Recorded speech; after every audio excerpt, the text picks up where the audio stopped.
בכל בוקר ניר מתחיל את יומו בטקס קדוש עם כף שמן זית.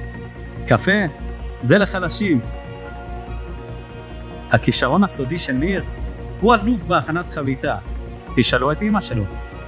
לניר יש מגוון כובעים מרהיב, אך בעשור האחרון הוא נאמן לכובע הגלישה הוותיק שלו. ניר מתכנן לגלוש בכל אוקיינוס ולצלם סרט דוקומנטרי בשם גלים לאינסוף. אל תדאגו, הוא ישתתף בכל פרק. ניר השתתף פעם בפרסומת לשמפו, ומאז התחילה נשירת השיער. ניר מופיע בספר השיאים בתור שותה הבירה המהיר בעולם.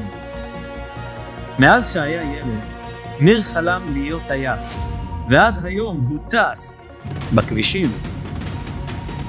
ניר הוא אלוף הפוף במטקו, אבל הוא בכלל משחק פינג פונג בסדר.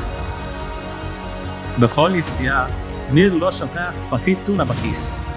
אף אחד לא יודע מתי יתעורר הרעב לפריקסה. ניר מאמין שהמקום הכי טוב במנגל הוא ממש ליד הדריל. כי למה להמתין כשאתה יכול לאכול ראשון? אבל יש דבר שכולנו יודעים על האיש שפוגג היום 50. כולו לב ונתינה עם נאמנות חסרת גבולות לערכים ולמשפחה. אוהבים אותך.